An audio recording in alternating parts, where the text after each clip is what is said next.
Bueno, 10 de la mañana, 32 minutos en la República Argentina. Estamos en viernes 23 de marzo. Hacemos juntos la edición 4462 de la mañana en vivo en la radio. Y un 24 de marzo de 1976 comenzaba, para algunos, la época más negra, más nefasta en la historia política argentina, que es la dictadura militar. Y para hablar un poquito de esto, del proceso de reorganización nacional, como se lo llamó por aquel entonces, tenemos la visita del profesor Héctor García. Héctor, ¿qué tal? Buen día. ¿Qué tal, Ricardo? Buenos días y, como siempre, muchas gracias por invitarme. Bueno, una fecha muy, pero muy especial, muy significativa, muy simbólica, muy de lo que no queremos volver.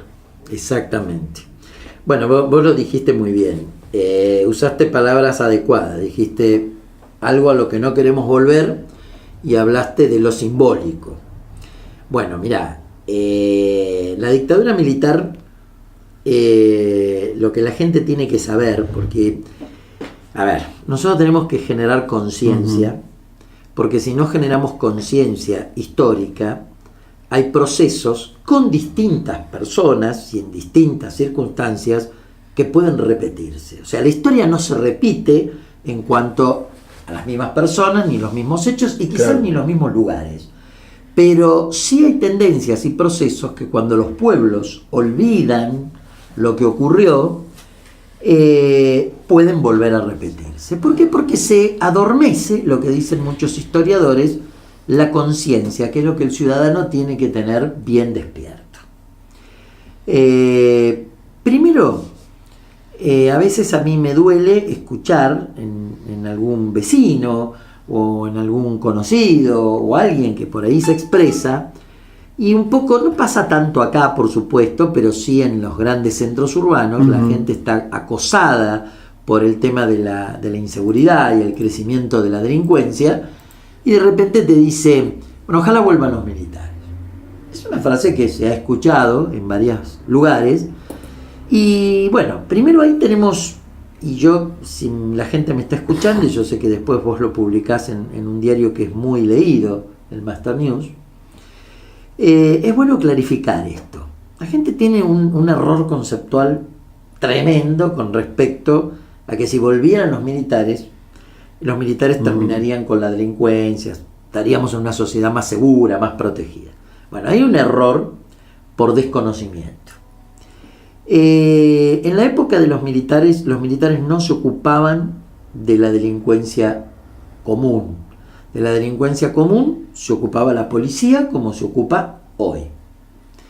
Los militares vinieron con un objetivo, que fue el de disciplinar a una sociedad pensante, que fue la sociedad de los años 60 y 70, una sociedad donde el grado de ciudadanía y de participación llegó a niveles récord, que están muy lejos de lo que hoy es el nivel de conciencia y participación de todos los ciudadanos.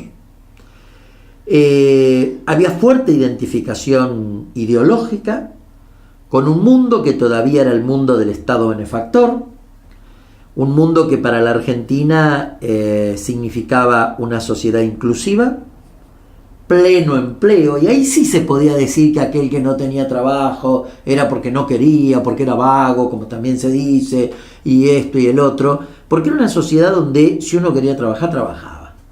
Era una sociedad donde los salarios, nada que ver con lo que son los salarios hoy, en términos relativos a la época. Salarios con un nivel de poder adquisitivo grande, con sindicatos fuertes, con fábricas textiles, siderúrgicas, automotrices, digamos, la rama de la metalúrgica. Una sociedad donde en las grandes ciudades se veía el humo salir de las fábricas, y era una sociedad que generaba empleo, resguardo, seguridad, estabilidad. Los niveles educativos más altos que haya conocido la Argentina se dieron en la década, mediados de la década del 60, incluida gran parte de la década del 70, con un presidente como Humberto Ilia, que dedicó a la educación uno de los presupuestos más altos del siglo XX. A esa sociedad integrada, esa sociedad de pleno empleo, esa sociedad con altos niveles educativos, vino a destruir la dictadura militar. Uno focaliza la barbarie de la dictadura cuando habla del robo de bebés, cuando habla de gente tirada por los aviones para que la comieran los tiburones en el mar, con fosas comunes, NN, desaparecidos, torturas inenarrables, etcétera, etcétera. Uno ahí habla de, se identifica la dictadura con esa barbarie. Pero esa barbarie la implementan para poder silenciar a una sociedad que era consciente de sus derechos, y había que sembrar el miedo y el terror para gestar la sociedad que hoy tenemos. Entonces la dictadura militar no solo tiene que ser recordada por el horror que significó sus ejecuciones, sus torturas, sus desapariciones, sus métodos, sino porque disciplinaron a toda una sociedad para que después fuera posible, por ejemplo, que un presidente en democracia como Carlos Saúl Menem, de la mano del Partido Justicialista y del peronismo, se haya burlado de todos los principios sociales que el peronismo haya establecido a lo largo de su historia y haya implementado el verdadero modelo neoliberal, que es el que hoy está en boga. ¿Y por qué lo pudo hacer? Porque encontró una sociedad adormecida, una sociedad que tenía mucho miedo y todavía lo sigue teniendo, porque las secuelas llegan hasta el día de hoy, y entonces con un mundo del trabajo desarticulado, desarmado. ¿Qué pasó en la época de los 90? Que después revienta, porque hay que decirlo así, en el estallido del 2001, que termina sacando en helicóptero a De la Rúa, que continuó las mismas políticas de Menem. Menem genera el cierre de 32.000, mira lo que te digo, 32.000 fábricas y talleres. Y llevó a la desocupación a los niveles alarmantes del casi el 29%. 6 millones de desocupados. Una sociedad sin el disciplinamiento de la dictadura, que fue la que hizo el trabajo sucio, para que se pudiera implementar este sistema injusto en el que vivimos,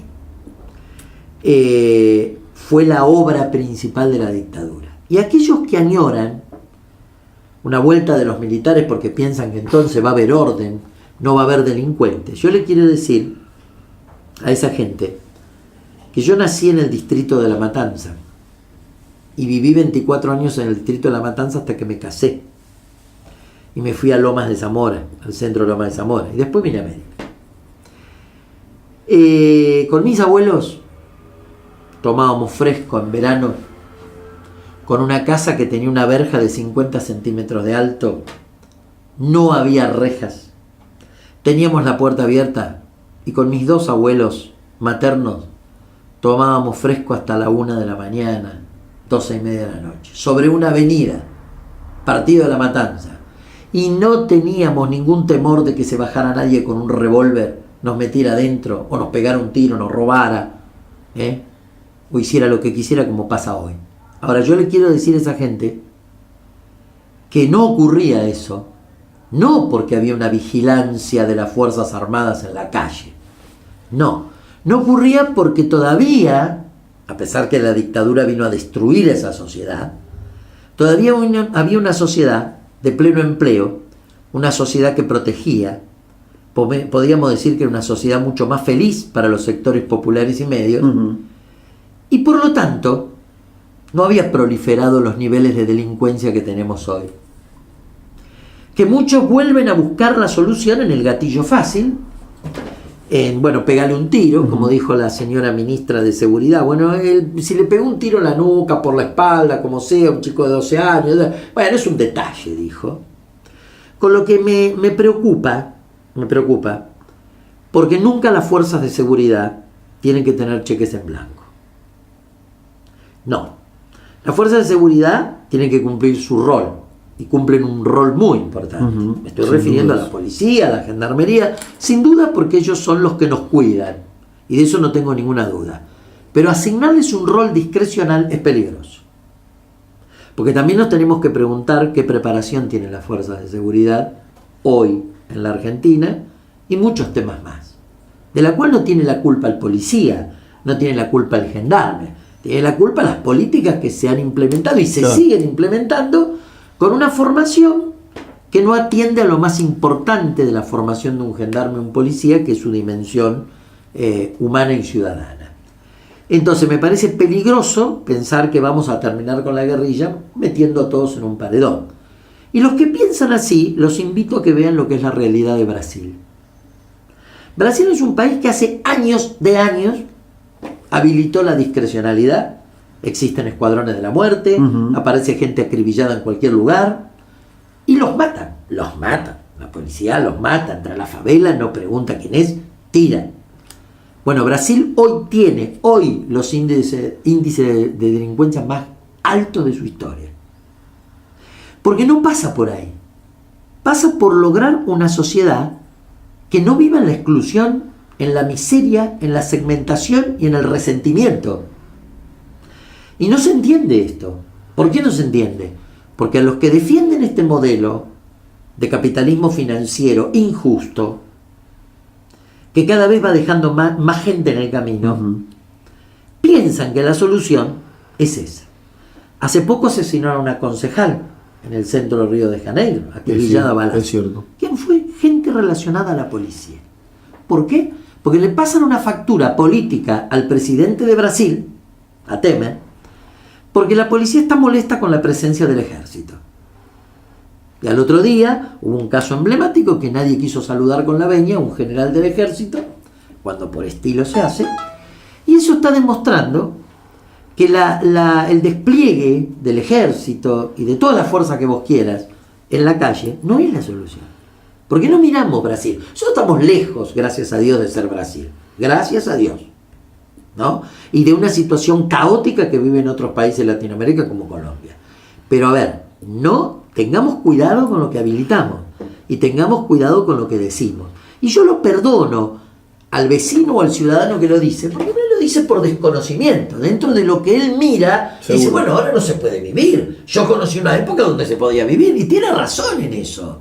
Pero lo que falla es su análisis. ¿Por qué? Por una cuestión de desconocimiento. La gente cuando accede al verdadero conocimiento, y no el que Ricardo muchas veces transmite en los medios de comunicación masiva nacionales, donde estamos en la era de la posverdad, no te transmiten la verdad. Mienten abiertamente. Y te muestran una realidad que no es realidad. Como dicen muchos filósofos, algunos están montados en el poder sobre la base de crear una realidad que no la es, para pensar que la verdadera realidad no existe. Y esa otra realidad es la que te chocas todos los días, y es la que se choca a la gente cuando salió a la calle y le pusieron un revólver en la cabeza. Pero la solución no es la vuelta de los militares. La solución es un sistema político más equitativo y que atienda al desarrollo de todos. Esta no es la revancha de los ricos, de los empresarios, de todos sobre los otros. Y mañana es la revancha de los otros sobre los otros. ¿Cuándo nos vamos a sentar en la Argentina para que los distintos sectores sociales trabajemos en pos de un proyecto, como dijo Manes el otro día? Falta un proyecto de país en la Argentina.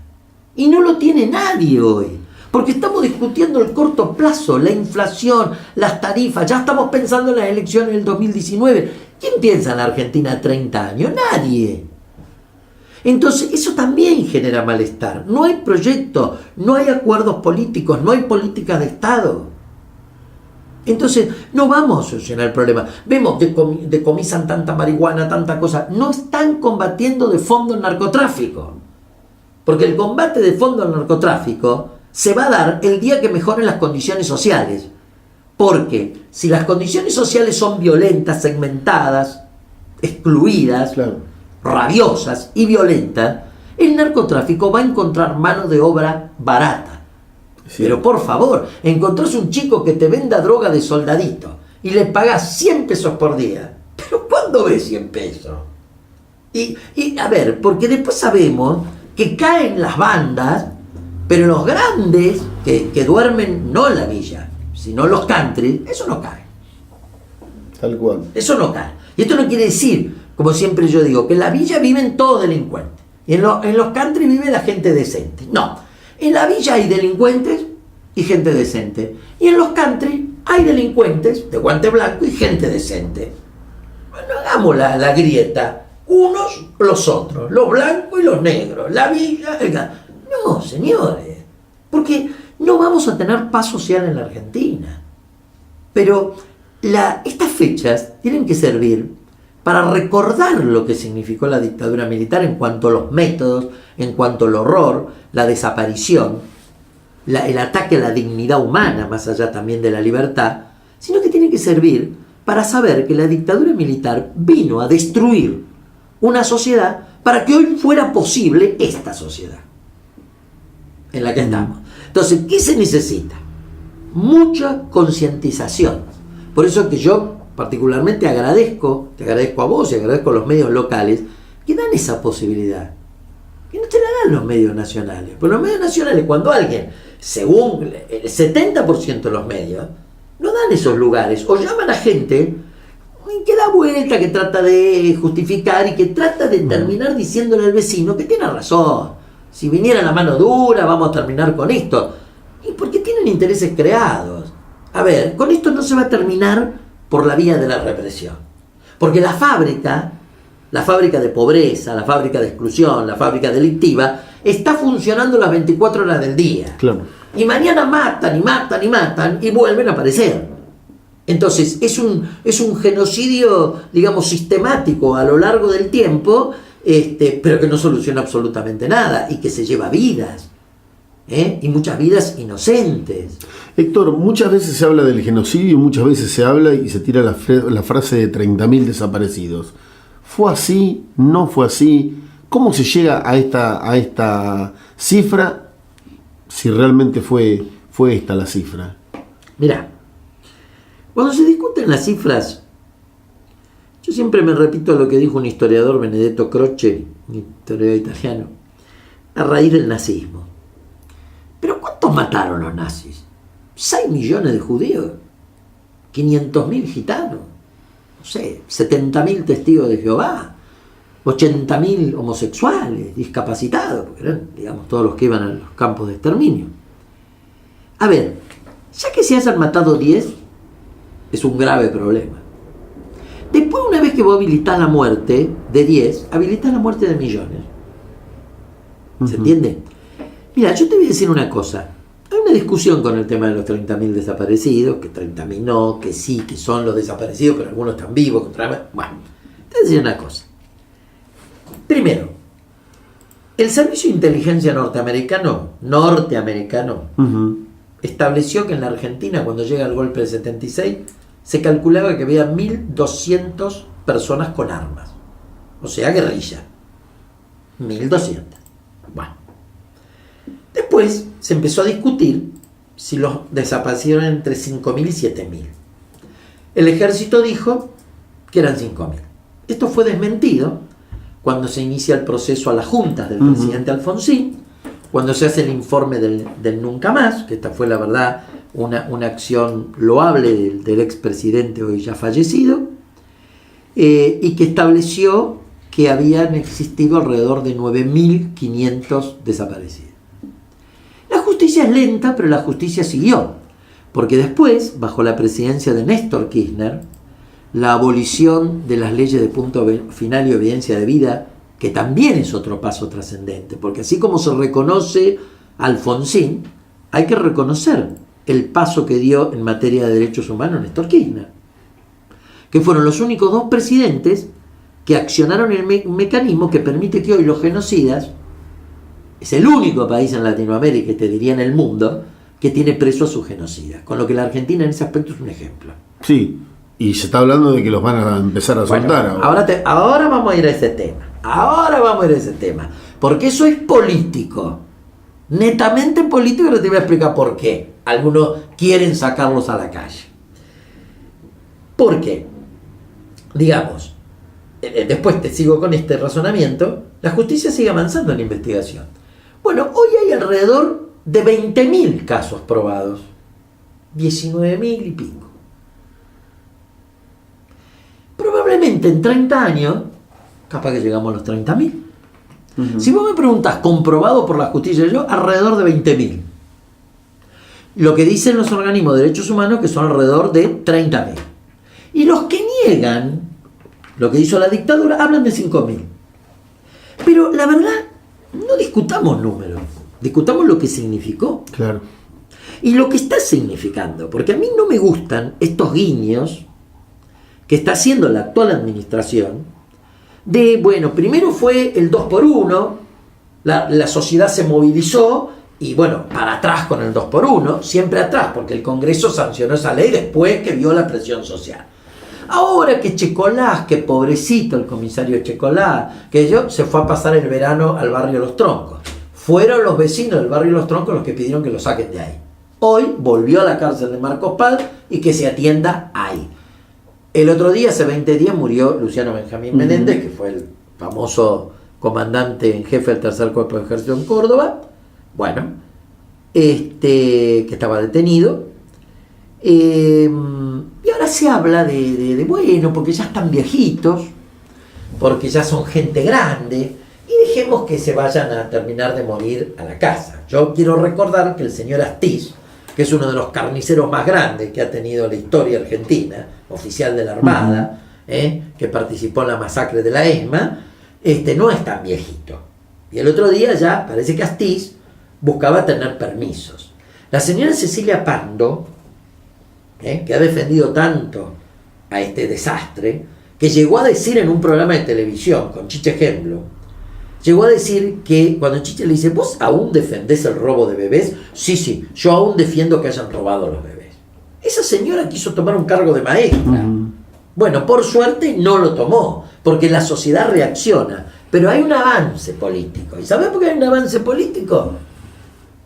Porque el sistema que la dictadura militar implementó, por el cual están pagando con pena de cárcel los ejecutores, que es lo que hay que investigar en esta Argentina, por algo la dictadura fue cívico-militar, fue apoyada por muchos civiles, por grandes corporaciones transnacionales, empresarios, una parte de la iglesia, porque una parte de la iglesia fue cómplice, claro, porque fueron muertos por la dictadura, pero hubo otra parte que estaba con la dictadura, también hay que decirlo, y también hay que decir las cosas como son. Ahora, ¿qué pasa? La dictadura sirvió para que un sistema político injusto como este, que hoy está en vigencia, pueda estar. Entonces algunos se sienten en el deber de ayudar a estos muchachos, ¿no? Que salgan y que en los últimos tiempos traten de tener alguna buena vida. Pero esto es un horror. Porque, a ver, Menem, entre los desastres que hizo, indultó a los militares y a la cúpula guerrillera que se habían condenado en los juicios a la Junta en la época de Alfonsín. Por lo tanto, todo el esfuerzo que hizo Alfonsín, Menem lo borró de un plumazo. Lo que se escribió con la mano lo borró con el codo. Eso generó más resentimiento. Después se volvió a avanzar con este tema en la época del kirchnerismo. Y ahora hay actitudes del gobierno de Cambiemos que a mí no me gustan para nada, en el sentido, no digo que toda la gente que de Cambiemos esté de acuerdo, porque hay gente dentro de Cambiemos que está totalmente en contra que se avance con cualquier tipo de permiso o guiño hacia los genocidas. Y sé y conozco mucha gente que está en desacuerdo. Pero hay otro sector del gobierno que no vería con malos ojos que estas cosas, pero nos tiene acostumbrado el gobierno al ensayo-error. Les ha hecho a propósito. Tiramos algo y vemos si la sociedad reacciona, claro, o no reacciona. Como la sociedad está reaccionando, damos marcha atrás. Pero no me gustan las intenciones de un sector del gobierno que estaría habilitando este tipo de cosas. Porque si creemos en la justicia, como está diciendo el propio gobierno, que la justicia, bueno, señores, respeten las decisiones de la justicia y ojo, no influyan sobre los jueces para que sean benévolos, para que les permitan salida, porque hay presiones. Hay presiones. Cuando la sociedad presiona del otro lado, los jueces, ¿qué hacen? Como en el caso de Checolá, lo mandan adentro de vuelta.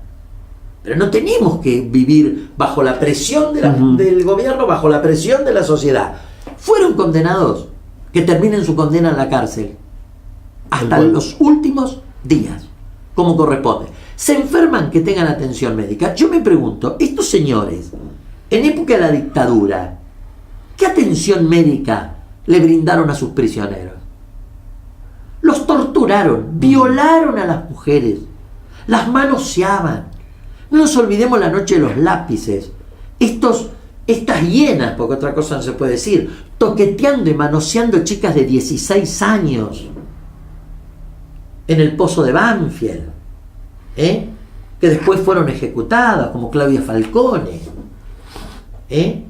Bueno, estas chicas habían tenido una participación en la UES, habían tenido una simpatía por Montoneros, no eran guerrilleras, pero tenían una simpatía. Bueno, perfecto, la procesan, como se les dio a ellos un juicio justo, si correspondiera una pena de cárcel, con todas las seguridades que corresponde. ¿Qué hicieron ellos? Las vejaron, las violaron, las hicieron desaparecer, no le entregaron el cadáver a su familia, le robaron los hijos. Y encima ahora, pobrecitos, están viejitos y necesitan tratamiento humanitario. No, señores, no tienen ningún perdón de Dios lo que hicieron. Y tienen que dar gracias de que se los trató con dignidad, porque están en una cárcel, no están metidos con los presos comunes para evitar problemas, tienen una televisión, tienen una buena cama, tienen una biblioteca para leer. Y sin embargo, lo que ellos mataron, que eran chicos entre 18 y 25 años, en plena juventud, porque no mataron a los 1.200 guerrilleros, según ellos, que era la guerra. Si estamos hablando de 20.000, ¿no se les fue la mano? Mataron porque mataron al que simpatizaban, mataron porque se equivocaron, mataron al que pintó una pared, mató al que era miembro de un centro de estudiantes, mataron al que era formado parte de un sindicato. Bueno, entonces, a ver, pongamos las cosas en su lugar. Entonces, ¿qué condescendencia tiene que haber? Como si estos señores estuvieran discutiendo que les van a aplicar la pena de muerte, los van a ahorcar. Entonces, nada, están presos y con buenas comodidades. No están tirados en un pabellón común tampoco, en Marcos Paz. Entonces, terminemos con esto, porque es una burla. Y si siguen avanzando con esto, lo único que van a lograr es que no se profundice el odio. Y entonces no terminemos de sanar las heridas. Que hayan ido presos, que tengan su condena, sana las heridas.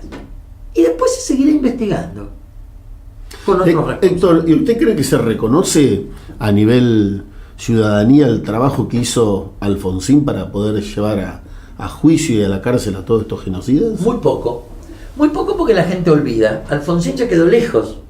Alfonsín fue el primer presidente de la democracia, entonces la gente se olvida, y a veces lo que resaltan por ahí fue que Alfonsín se tuvo que ir 6 meses antes, la hiperinflación, pero también hay que decir que la hiperinflación se la provocaron al presidente Alfonsín. ¿Quiénes? Los mismos que ya estaban haciendo alianzas y frotándose las manos con Carlos Saúl, el riojano, ¿no? Y que venían a imponer el modelo económico que lamentablemente hoy se está volviendo a restablecer. Desregulaciones, apertura de importación a mansalva, despidos, tarifazos. Bueno, es el mismo modelo, No vengamos a rasgarnos las vestiduras y decir que pongámosle los colores que querramos. Yo tengo que decirlo críticamente. Soy profesor, estudié para esto. El modelo que se está aplicando es un modelo neoliberal pleno. Que la presidenta del Fondo Monetario haya dicho que los 2 primeros meses, los 2 primeros años, la presidencia de Macri fueron una maravilla. Me preocupa. Ay, me preocupa. Dije, Dios santo. Claro que para ellos es una maravilla. Pero ¿por qué no van a preguntar a los casi 200.000 despedidos que ya lleva esta gestión? Porque como yo te voy a decir una cosa, cuanto más despedidos tiene una sociedad, primero que metes miedo y segundo que la disciplinas. Porque es tanta la necesidad que si vos tenés 20 personas pidiendo trabajo, terminás esclavizándolo. ¿Sabe por qué? Porque la gente en la desesperación te dice, bueno, pagame como puedas. Si tengo que trabajar 15 horas, trabajo. Si me querés pagar en negro, pagame en negro. Porque lo que pasa es que mis hijos tienen hambre y yo tengo que llevar plata a mi casa. La desocupación, disciplina. Disciplina a favor de los vivos que concentran desmesuradamente la riqueza. Y eso es lo que pienso. Y es lo que defiendo. Pero todos los que me conocen saben muy bien que yo no estoy en contra, no tengo ni odios de clase, ni odios de ningún tipo. Yo sueño con una Argentina donde todos, según su nivel, puedan vivir dignamente. ¿Y sabe qué es vivir dignamente? Que una persona pobre puede tener su casita, lo mínimo, pero tenga dignidad para vivir. ¿Qué es? Trabajo, un sueldo que le permita comer, pagar sus remedios y atender a sus hijos. Mucha gente que no te va a pedir más que eso. ¿Cuál es el miedo? No quieren tener lo que yo tengo. Y los sectores sociales altos también tendrían que pensar en que este modelo hace inviable cualquier sociedad, de la cual los sectores que se privilegien de esto también son vulnerables. También son vulnerables. Porque la violencia también puede caer sobre cualquiera de nosotros. Los sectores medios. O sea, que todos podamos vivir en un país donde tengamos lugar. No tengamos que escuchar la barrabasada que dijo en su momento el presidente de la Sociedad Rural, Biolcati, ya fallecido, que dijo, y si la Argentina tuviera 18 o 20 millones de pesos, de habitantes, se solucionaría el problema. O como dice un profesor de la Universidad de Andalucía, este sistema mata a muchas personas. Cuanto más se mueran, mejor para el Producto Bruto Interno. Porque el problema es que para este modelo sobra gente. Claro. Sobra gente. Entonces, a ver, lo que tenemos que discutir es un modelo de sociedad mejor. No ver qué hacemos con lo que están sobrando, porque el modelo lo está dejando cada vez afuera. Héctor, hay dos personajes centrales que surgieron a partir del golpe cívico-militar del 76, que son Estela de Carlotto, de las abuelas de Madre de Plaza de Mayo, sí, y Eve de Bonafini, de las Madres de Plaza de Mayo. Sí. ¿Qué diferencias ve en cada una de ellas? Bueno, yo particularmente, y lo digo, es mi opinión, yo tengo un respeto profundo y aprecio mucho a Estela de Carlotto. Para mí Estela de Carlotto es un ejemplo de lo que hizo esta mujer. Me gusta su forma, educada, metódica, ha conseguido muchísimas cosas y montones de reconocimientos. Eve de Bonafini, lo que no me gusta de Eve de Bonafini es su agresividad. Es muy verborrágica. Es muy verborrágica, insulta, y eso no sirve. No sirve. Por lo tanto, me parece loable toda la tarea de las Madres de Plaza de Mayo. Pero particularmente a mí, la actitud de Eve Bonafini no me gusta. Con eso no estoy diciendo que no me gustan las Madres de Plaza de Mayo. No confundamos. ¿De acuerdo? Hay otras Madres de Plaza de Mayo que podían ocupar el lugar de Eve de Bonafini, porque es gente con un estilo de Estela de Carlotto, que con educación, con tesón, con ejemplo, lograron, creo que más cosas que Eve de Bonafini, desde abuela de Plaza de Mayo. Entonces yo hago esa diferencia. A mí Eve de Bonafini en lo particular no me gusta. La acción de Madre de Plaza de Mayo me parece una acción totalmente loable y destacable. Ahora, abuelas, y particularmente Estela de Carlotto, me merecen el mayor de los respetos. Hay un punto que nos duele a los argentinos, que es la guerra de Malvinas. ¿Significó el haber perdido la guerra de Malvinas el fin de la dictadura o ya estaba prescripto antes el fin? No, la dictadura tarde o temprano se iba a caer, porque el problema que tuvo, la diferencia que tuvo Videla con Pinochet, que derroca a Salvador Allende en el 73, Pinochet, vos pensás que estuvo 16 años en el poder. Pinochet no solo derroca a Salvador Allende y hace lo mismo en Chile, desarticula y disciplina, la diferencia que allá no existía el peronismo y había un gobierno marxista, pero es lo mismo, desarticula todo el sistema social, y él consolida un proyecto. Puede estar a favor o contra. El proyecto neoliberal lo lleva a cabo Pinochet.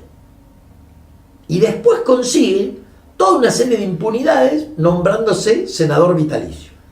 Se murió a los 90 años siendo senador vitalicio de Chile y por lo tanto tenía fuero y no se lo podía tocar.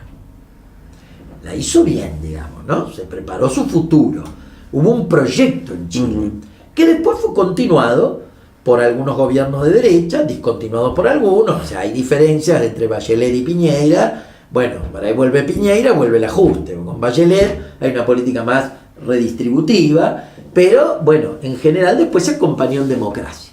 Acá los militares, particularmente Videla y después Viola, pero vos fíjate, Videla después lo reemplaza Viola. A Viola lo reemplaza Galtieri, y a Galtieri lo reemplaza Viñone. O sea, en 7 años tuvimos 4 presidentes militares. Bueno, acá la dictadura militar, más que hacer el trabajo sucio, como ya dije, y el disciplinamiento, no tuvo una proyección. No tenía un cuadro político armado, claro, como para generar, digamos, un partido militar. Hubo intentos de darle un tono más político, por ejemplo, de parte de Macera, que Macera quería incluso usar hasta los cuadros montoneros para ver si se querían unir a él, una cosa perversa, ¿no? Cuando él, digamos, la ESMA, pasaron 4.000 personas que estaban ligadas a Montonero, pero bueno, él consideraba que eran grupos inteligentes y quería hacer un partido. Después de parte de Arguindegui también hubo acercamientos hacia los sectores políticos como para tratar de consolidar algo, pero se desvanece, porque el problema es que Videla era un militar técnico. Videla tenía un objetivo y allá iba. De político tenía poco Videla. Entonces, no forjó lo que forjó Pinochet en Chile. Por eso que tarde o temprano se iba a caer. ¿Qué hizo la guerra de Malvinas? Que para ellos, si le salía bien, lo salvaba, aunque sea por un tiempo más. Lo que hizo al salirlo como salió, que bueno, era lo previsto, terminó de desarmar lo que quedaba de la dictadura y se tuvieron que ir. Ahora, qué poco pensamiento y en qué poco tiempo decidieron la guerra, sabiendo que del otro lado estaba la segunda potencia del mundo en cuanto a armamento y demás, digo, no era la pelea de David contra Goliat. Por supuesto, además este señor que le gustaba tanto el coñac, el whisky, el vino, Galtieri, una vergüenza haber mandado a todos esos jóvenes a la muerte. ¿Por qué no fue él? Puso el pecho él a las balas, y como dijo el Benjamín Menéndez, no el represor, sino el que fue comandante, a mí de las islas me van a sacar con pijama de madera. Bueno, está viviendo en su departamento de Barrio Norte. Bueno, si te haces el bravucón, que te saque un pijama de madera. Porque los que quedaron con el pijama de madera, y ni siquiera pijama de madera porque ni ataúd tuvieron, son los casi 700 que están enterrados en Malvinas, que eran chicos de 18 años, no vos, que eras un general de la nación. Entonces ni eso. Cuando tuvieron que ir a la guerra, a eso sí, fueron muy valientes en la guerra interna. Mataban chicas de 16, las violaban, secuestraban, torturaban. ¡Qué valiente! ¡Qué valiente nuestras Fuerzas Armadas! Cuando se enfrentaron con los ingleses, se desbandaron el segundo día, con armamento que no estaba en condiciones, con estrategias mal estructuradas. La única fuerza que hizo un papel destacable fue la Fuerza Aérea, que llegó a hundir hasta 5 buques británicos, y que se la jugaron los aviadores de la Fuerza Aérea. Pero la Marina y el Ejército, lamentable. Pero en la guerra interna, unos señores. Claro, porque es fácil agarrar a una chica de 16, 17, violarla, después pegarle un tiro en la cabeza y tirarla por ahí. Pero cuando tenés que hacer la guerra por la cual fuiste formado, porque las Fuerzas Armadas están para la defensa de la nación y del territorio de la nación, fueron una vergüenza. Una vergüenza. Entonces, Estados Unidos se lo advirtió. Miren que nosotros, si tenemos que responder en la guerra, vamos a defender a Inglaterra, porque es un socio más importante que ustedes, muchachos. Claro. Paren la guerra, dijeron los norteamericanos. Incluso hubo una oferta de poner, claro, obvio, ¿no?, 3 banderas en las islas. La norteamericana, la inglesa, y de paso, ¿no?, aprovechamos, y la argentina. Hasta ese arreglo era mejor que lo que pasó. Que ondeara la bandera argentina en una parte de las islas. No, porque si quiere el Principito, gritaba de allá con esa voz de borrachito Galtieri del balcón de la Plaza de Mayo, que parece que le gustó. Si quiere el Principito que venga porque le vamos a dar pelea. ¿Qué pelea le diste vos? Vos peleaste con el whisky, querido. No fuiste a pelear a las Malvinas, a agarrarte cangrena por el frío en las trincheras. Construyeron trincheras propias de la Primera Guerra Mundial. Qué bárbaro, ¿no?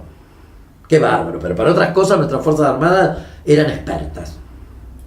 Entonces esto es lo que tenemos que aprender de una vez por todas. Y ojo, yo no tengo un pensamiento en contra del ejército, de la marina, de la fuerza. No, yo quiero Fuerzas Armadas consolidadas, con equipamiento, pero no para que maten ciudadanos argentinos, sino para que defiendan nuestra integridad territorial. Para eso están.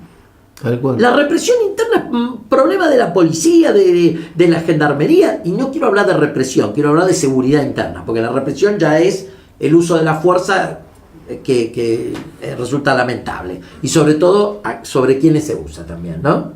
Porque bueno, la represión no se usa con todos. Pero eso déjenselo a las fuerzas de seguridad y policiales. Los militares están para otra cosa. ¿Y por qué están desprestigiados en la sociedad? Por lo que hicieron.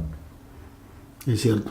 Entonces, un ejército como el argentino, que se jacta de haber matado más argentinos que extranjeros, bueno, a mí ese ejército no me gusta. Y ya que le rinden loas a San Martín, ¿por qué no leen a San Martín? A nuestro padre de la patria, que lejos estaría de habilitar un ejército que demostró hacer lo que hizo. Entonces, ¿cómo hemos distorsionado las cosas? Y cuando se haga ese acuerdo político del país, las Fuerzas Armadas tienen que estar, pero no para meterse, sino para decirles, ustedes tienen que cumplir esta misión. Tampoco me gusta las vueltas que andan dando para que pase algo como México, que los militares luchen contra el narcotráfico.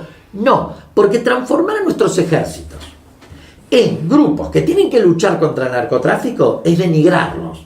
Porque ese es el mensaje que manda Estados Unidos. Quédense tranquilos que nosotros le cuidamos la espalda. Las Fuerzas Armadas de ustedes no sirven para nada. Dedíquense a combatir a los narcotraficantes. No quiero yo ese ejército. Yo quiero un ejército que defienda la territorialidad de la Argentina, que defienda a los argentinos y defienda sus recursos naturales. Es una gran preocupación a futuro. Héctor, ¿cuál sería el mensaje? Recordando esta fecha tan... El mensaje pero tan importante. es que no olvidemos. El mensaje es que tomemos conciencia de que lo que ocurrió fue grave. No solo por la barbarie, sino que lo que ocurrió fue grave porque destruyó una sociedad para hacer posible la actual. Que a mí no me gusta.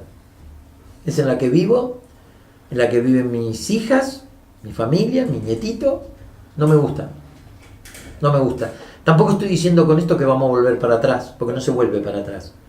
Pero creo que hay ciertos valores, cierta movilidad colectiva y ciertos derechos que no nos podemos resignar. No nos podemos idiotizar ante lo que nos quieren hacer creer que es real y no es real. No quiero transformarme en un tonto que termina respondiendo automáticamente. Yo no quiero eso para mi patria, no lo quiero para mí. Yo quiero recuperar una sociedad con espíritu crítico. Quiero recuperar una sociedad pensante. Por eso el mensaje es este: nunca más, porque no podemos habilitar la barbarie, pero nunca más, porque este proceso significó la degradación social, cultural y económica de la Argentina, continuada lamentablemente en democracia. Héctor, agradecerle infinitamente que nos haya visitado. No, por favor. Gracias a ustedes por el espacio nuevamente. El profesor Héctor García, hablando en vivo en la mañana de la radio, presentado por Panificadoras